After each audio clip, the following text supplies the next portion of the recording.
All right, well, where do we go on the Qur'an? The Trinity.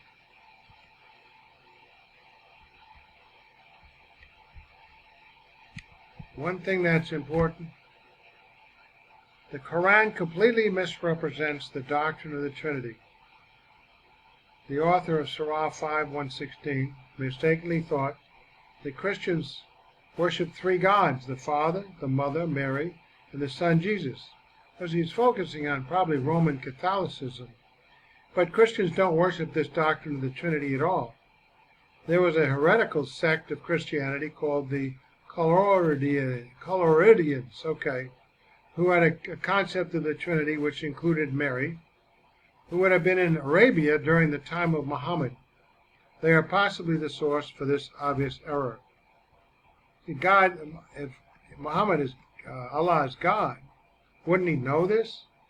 Another error is found in Surah 5:73-75, where the Quran says, "They do blaspheme who say Allah is one of three."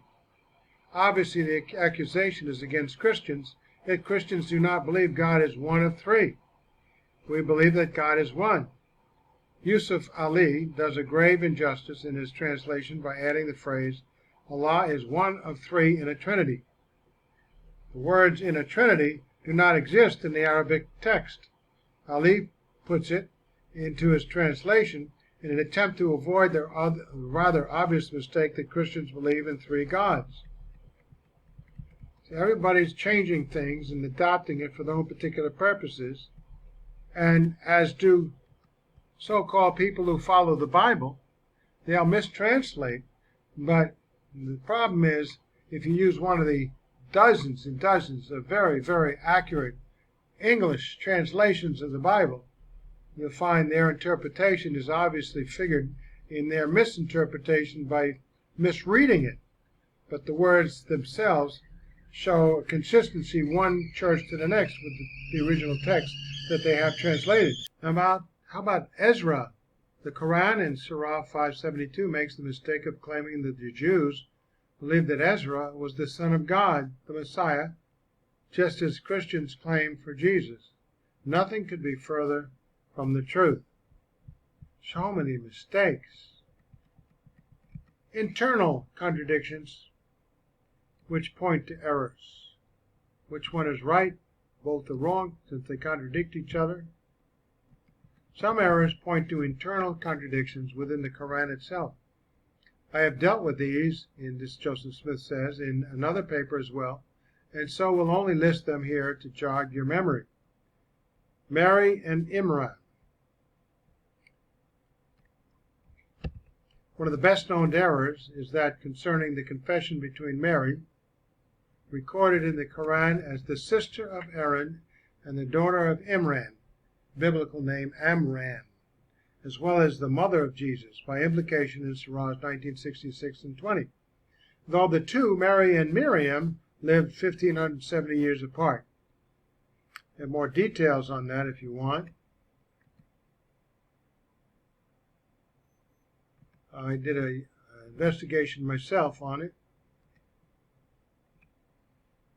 In any case, Haman. What about Haman? Another well-known passage is that of Haman. In the Quran, Haman is referred to as a servant of Pharaoh, who built the high tower to ascend up to the God of Moses. But the Babel Tower occurs 750 years earlier, and the name Haman is correctly found in the story of Esther in Babylon, 1100 years after Pharaoh.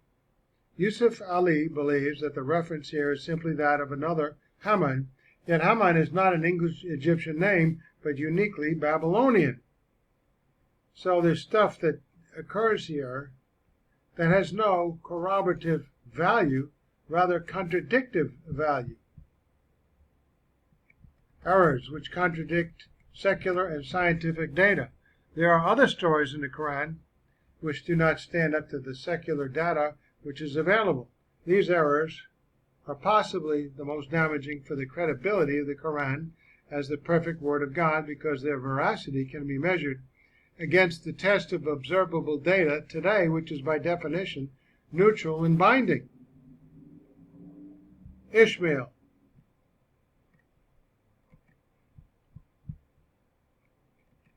The descendants of Ishmael by all Arabs is in doubt within the secular world, since historically the first father of the Arabs was Qatan or Joktan, Genesis 10:25-30. Some of his sons' names are still found in geographical locations in Arabia today, such as Sheba, Hazarmaveth, Ophir, and Havilah. Abraham's nephew Lot would be another ancestor to the Arabs via the Moabites and Ammonites, as would Jacob's twin brother Esau, and the six sons of Abraham's third wife Keturah. Yet they are not even mentioned as ancestors to the Arabs in the Qur'an. Samaritan. Another problem. The Qur'an says that the calf worship by the Israelites at Mount Horeb was molded by a Samaritan. Yet the term Samaritan was not coined until 722 BC, which is several hundred years after the events recorded in Exodus. Thus the Samaritan people could not have existed during the life of Moses, and therefore could not have been responsible for the molding of the golden calf. It is interesting to notice that while Yusuf Ali attempts to change the word to Samira and Pickthall to as Samiri, Arbery in the English, and Kazimirsky in the French, both correctly translated Samaritan. Yusuf Ali, in his footnotes, bends over backwards to explain his choice by suggesting that the name could mean Shemer, which denotes a stranger, or Shomer, which means a watchman, the equivalent of Samara in Arabic, which he implies is close enough to the Samiri he is looking for. Once again, we find an awkward example of Ali attempting to twist the translation in order to get out of a difficult scenario, similar to the examples of Perikletos or the word Mashmad, which he uses to signify Muhammad in the Bible. The Arabic simply does not give Ali the leeway to concoct other meanings for this word.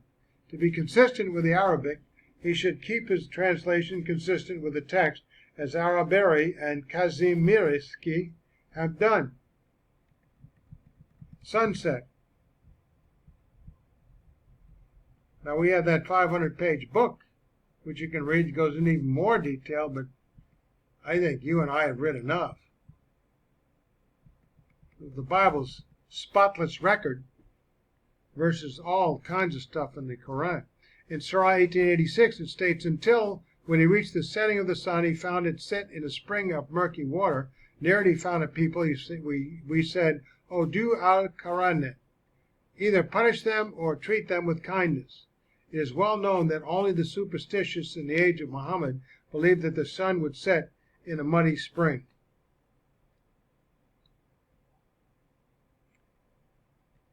Isa. Okay, what about Isa? The name for Jesus in the Quran is given as Isa. Yet this is incorrect. Isa is the Arabic equivalent of Esau, the name for the twin brother of Jacob. The correct Arabic name for Jesus would be Yeshua, similar to the Hebrew Yeshua, yet the supposedly all-knowing Quran has no mention of it. Mountains. Just so many discrepancies that you wonder if somebody just didn't slap something together. The amazing thing is we have 1 billion people worshiping this book, not just reading it and reciting it, but worshiping it. Surahs 16, 21, 31, 78, 88 tell us that God threw down mountains on the earth like tent pegs to keep the earth from shaking after the earth was formed. For pre-scientific man, this would sound logical, since mountains are large, and therefore their weight would have seemingly a stabilizing effect on the earth. Yet we know now this logic to be quite inaccurate. Mountains were not formed and placed on the earth to render the earth's crust stable. In fact, the very existence of mountains is evidence of instability in the earth's crust, as they are found and pushed up by the clothing. Sorry for that phone call. So mountains were not formed and placed on the earth to render the earth's crust stable. In fact, obviously now everybody knows the very existence of mountains is evidence of instability in the earth's crust, as they are found and pushed up by the colliding of tectonic plates, i.e. the migration of Arabia toward Iran has resulted in the Zagros mountain range. France pushing up against Italy produced the Alps, and the Indian plate nudging Tibet has given us the Himalayas. So, 1615, and he has cast great mountains in the earth, lest it might be convulsed with you, and rivers and roads that you may go aright. This is kind of vague knowledge wording anyway. Mountains were not cast in the earth in order to keep it from convulsing. They were formed by the earth's convulsions themselves. This verse is not correct. 21:31, and we have made great mountains in the earth, lest it might be convulsed with them, and we have made it in ways, wide ways, so that they may follow a right direction. Again, the mountains were not created to keep the earth from convulsing. They were created as a result of the earth's convulsions. 31:10, he created the heavens without pillars as you see them, and put mountains upon the earth, lest it might convulse with you, and he spread it in animals of every kind. And we sent down water from the cloud, then caused to grow therein vegetation of every noble kind. Again, same point, the origin of mountains is not as it says here. Doesn't Allah know about mountains? Have we not made the earth an even expanse, and the mountains as projections thereon, and the mountains how they are firmly fixed? So the earth and mountains are not separate entities, they are part of a system of geology. Alexander the Great. Here we go. A little bit of history here. Is the Qur'an correct? Surah 18. We find the story of Dua al-Qarnayn, who is known as the Greek conqueror, Alexander the Great.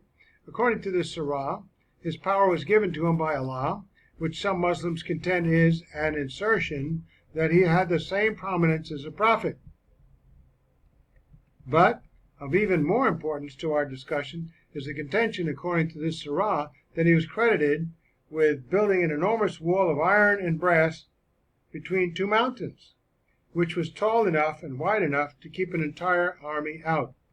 It is simple to test these claims because Alexander lived in the full light of history. Arrian, Quintus Curtius, and other historians of repute have written the history of Alexander's exploits. From their writings, we know that Aristotle was his tutor. Yet these historians equivocally make him out as a heathen general whose debauchery and drunkenness contributed to his untimely death at the early age of 33. They show that he was an idolater and actually claimed to be the son of the Egyptian god Amun. How, therefore, could he be considered to have the same prominence as a prophet? Or even as Ayah 84 clearly asserts, that Allah was the agent for his power.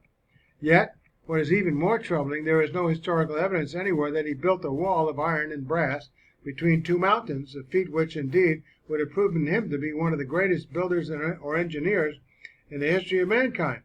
When we find the Quran so inaccurate in regard to Alexander, whose history is well known, we hesitate to accept as valuable or even as reliable the statements of the Quran about other matters of past history.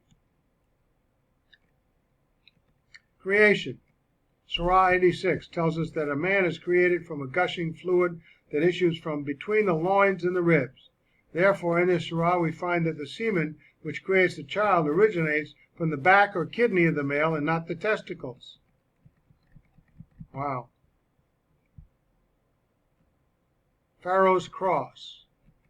In Surah 7 we find Pharaoh admonishing his sorcerers because they believe in the superiority of Moses' power over theirs.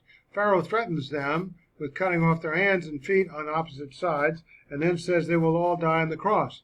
But there were no crosses in those days. Crucifixion was first practiced by the Phoenicians, and then the Carthaginians, and then borrowed extensively by the Romans close to the time of Christ, 1,700 years after Pharaoh. Other scientific problems. I'm glad this is as much as we're going, because you could read so much in this other guy's writings, but is this enough? Of course it is. A. Surah 16 mentions that cow's milk comes from between the excrement and the blood of the cow's abdomen. What does this mean? Surah 16, we are told that honey, which gives healing, comes out of the bee's abdomen. Again, what does it mean that honey comes out of a bee's abdomen?